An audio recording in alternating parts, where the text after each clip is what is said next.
Hello बच्चों, आज अपन बात करेंगे चैप्टर नंबर 12.3 के क्वेश्चन नंबर 2 की। इस क्वेश्चन में अपने किसी ने बताया है कि दो कोई सर्कल हैं, उसमें से कोई एक शेडेड रीजन है यानी छायांकित भाग है, उसका क्षेत्रफल पता करना है और दो इसने अलग अलग रेडियस दी है। चलो इस क्वेश्चन को सोल्व करके देखते हैं। जैसा कि अपने को ये डायग्राम दिया गया है, इस डायग्राम में AOC ये अपने को एक सेक्टर नजर आ रहा है कंप्लीट। इस सेक्टर का एरिया अपने को फाइंड नहीं करने के लिए कहा, इसने सिर्फ इस शेडेड रीजन के एरिया को फाइंड करने के लिए कहा है, यानी ये छायांकित जो भाग है इसका अपने को क्षेत्रफल पता करना है। अब इसको पता करने के लिए अपने को सिर्फ इतना सा देखना है कि कंप्लीट ये जो अपने को सेक्टर है इसका निकाल लें एरिया, इसमें से इस छोटे वाले सेक्टर को लेस कर दें। अब क्वेश्चन में अपने को कौन कौन सी वैल्यू गिवन है वो देखते हैं। जैसे OC यहां से यहां तक की अपने को रेडियस दी है, तो इसलिए मैं इस रेडियस को नाम दे देता हूं R1। ठीक है। सेकंड O और D यहां से यहां की रेडियस दी है 7 सेंटीमीटर, इसको मैं नाम दे देता हूं R2।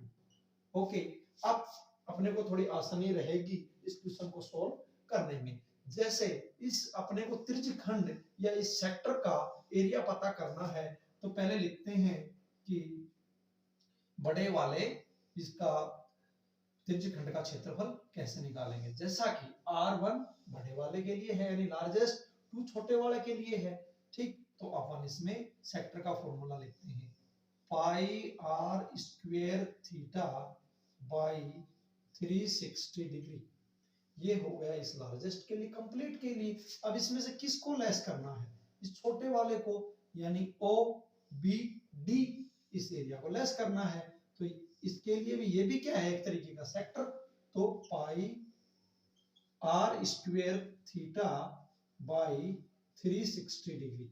अब यहां अपने को आर की वैल्यू तो पता है, फर्स्ट वाले के लिए वैल्यू ये रही R1 के लिए, तो इसको मैं R1 नाम दे देता हूं, इसको R2 नाम दे देता हूं। ठीक है, लेकिन थीटा क्या रहेगा, थीटा की वैल्यू इसने दी है अपने को 40 डिग्री यानी 40 डिग्री।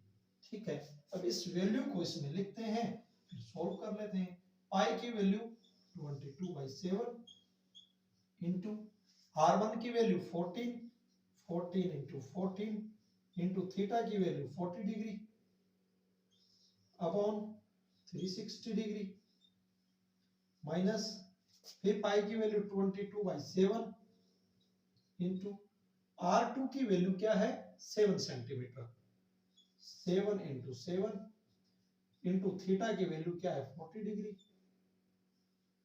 Upon 360 degree. जो वैल्यू अपने को क्वेश्चन में गिवन थी वो अपन ने इस फॉर्मूले में रख ली। अब सोल्व करते हैं, अब अपने को क्या आंसर फाइंड होता है देखते हैं। जैसा 0 से 0 कट, 4 से 36 9 टाइम कटेगा। ठीक है, अब इसको 7 को 14 से काट देते हैं 2 टाइम। ठीक, यहां भी इसको कट कर लेते हैं, 7 को 7 से, 0 से 0, 4 को 36 को 9 टाइम। ओके, अब सोल्व कर लेते हैं। जैसा कि यहां पे है 22 इंटू ये क्या है 14 इंटू आगे बच गया 2 अपॉन 9 माइनस यहां है 22 इंटू 7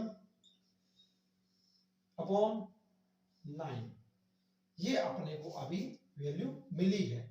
चलो इसको थोड़ा और सोल्व कर लेते हैं, फाइनली अपने पास आंसर आ जाएगा। जैसे कि 22 इंटू यहां लिख लेते हैं 22 इंटू 14 को 2 से मल्टीप्लाई करेंगे आएगा 28 अपॉन 9, ये आ गया 9 माइनस 22 को 7 से मल्टीप्लाई करेंगे तो आएगा 154 अपॉन 9। अब इसमें एलसीएम ले लेते हैं, जैसे 9 एलसीएम आ गया, 9 से 9 कट। या इसको आप थोड़ा और सोल्व करना चाहो तो कर सकते हो, जैसा कि इन दोनों को मल्टीप्लाई कर लेंगे पहले, थोड़ा सा और इजी रहेगा। माइनस 154 अपॉन 9, 22 को अगर अपन 28 से मल्टीप्लाई करेंगे तो वैल्यू मिलेगी 660 ये वैल्यू मिली अपने को। ओके, अब इसमें से अपन एलसीएम ले लेते हैं। 9 एलसीएम, 9 से 9 कट, यानी 1 को 616 से मल्टीप्लाई किया तो 616 आएगा, माइनस 1 से 1, 9 से 9 फिर कट जाएगा, फिर बच जाएगा, इसको इससे मल्टीप्लाई करेंगे तो 154। ठीक है, अब इसको और सोल्व कर लेते हैं। 616 में से 154 लेस करेंगे तो 462 बचेगा, 462/9। ओके, अब इसको और कट कर लेते हैं। ये 3 से जाएगा 3 टाइम, ये 3 से जाएगा 154 टाइम, यानी फाइनली अपने को आंसर मिला 154/3। और इसमें सेंटीमीटर में फाइंड करवा रहा था अपने को, तो सेंटीमीटर, एरिया फाइंड करना था तो स्क्वायर, सेंटीमीटर स्क्वायर। ये अपने पास इसका आंसर आ चुका है। यानी 2 सर्कल थे, एक सर्कल का अपने को एरिया नहीं पूछा, इसने सिर्फ ये कहा कि ये जो सेक्टर है, इसमें जो शेडेड रीजन है, छायांकित भाग है, इसका एरिया पता करना है। इसके एरिया के लिए अपन ने ये फंडे अप्लाई किए, तब जाकर के बड़े इजी से इसको सोल्व कर पाए। इस तरीके से भी सोल्व कर सकते हो। और एक मेथड और बता देता हूं आपको मैं कि किस तरीके से इसको सोल्व किया जा सकता है। जैसे ये भी सही रहेगा, और आप अगर थोड़ा सा और इसको कैलकुलेशन को इजी करना चाहो तो इस तरीके से कर सकते हो कि 2 सर्कल हैं, दोनों सर्कल्स में अपने को इसने पूछा है क्या कि जो सेक्टर है, शेडेड रीजन है, उसका एरिया क्या होगा।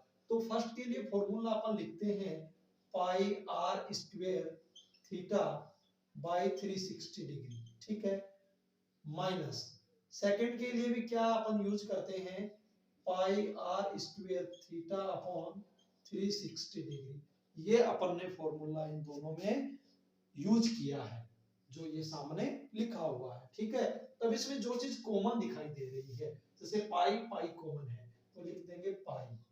ठीक, थीटा भी कॉमन है क्योंकि दोनों का थीटा 40 डिग्री है, तो थीटा कॉमन, अपॉन 360 कॉमन है, 360 कॉमन, ब्रैकेट फर्स्ट वाला R1 था, सेकंड वाला R2 जो वहां लिखा हुआ है। तो बड़े वाला कौन सा है, R1 14, तो यहाँ R1 के स्क्वायर में से किसको लेस कर देंगे, R1 का जो स्क्वायर है इसमें से लेस कर देंगे R2 के स्क्वायर। ठीक है, ये अपने को इस तरीके से ये एक फॉर्मूला मिल गया। इस फॉर्मूले से भी अपन सोल्व कर सकते हैं। अगर कुछ बच्चे इस तरीके से ना करना चाहें कि वो सोचे कि जल्दी से हमें सोल्व करना है, तो ये फॉर्मूला डायरेक्ट यूज कर सकते हो। जो चीज कॉमन होती है उसको कॉमन ले लेंगे, और जो चीज थोड़ी डिफरेंट है उसको अलग से लिख लेंगे, सोल्व करेंगे, इजी आंसर मिल जाएगा। इससे भी अपने को सेम यही आंसर मिलेगा जो अपने को इस फॉर्मूले से मिला है, बिना कॉमन लिए, कॉमन लेने के बाद में भी सेम। इसी तरीके से मैं आपको इस चैप्टर के कंप्लीट क्वेश्चन सोल्व करवाऊंगा, कोई भी डाउट आपको नहीं रहेगा। अगर कोई डाउट हो तो आप मुझे कमेंट बॉक्स में शेयर करें, आपके डाउट का मैं सॉल्यूशन देने का प्रयास करूंगा। और मैं अब ज्यादा से ज्यादा वीडियो लेक्चर आपको देना चाहूंगा, जिस वजह से आपका सिलेबस टाइम पर हो और आप इजी हर एक क्वेश्चन को सोल्व करना चाहें तो जल्दी से सोल्व कर सकें।